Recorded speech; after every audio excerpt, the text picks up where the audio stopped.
Hi everyone, in front of me I've got ZTE Blade A54 and let me share with you how to turn off running apps on this device. So let's start with entering the recents, and the way of entering the recents depends on what kind of navigation type you've got set. If you've got the 3 buttons navigation, simply tap on the button with a square icon or 3 bars icon, I'm not really sure right now.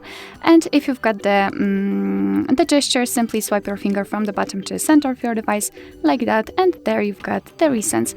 If you want to, you can close, for example, only one of it just by swiping it up. But if you want to close all, tap on this X button. Sometimes after entering the recents, you will see that the latest app will not be closed, but no worries, simply do it manually. Alright, so that will be all. Thank you so much for watching. I hope that this video was helpful, and if it was, please hit the subscribe button and leave the thumbs up.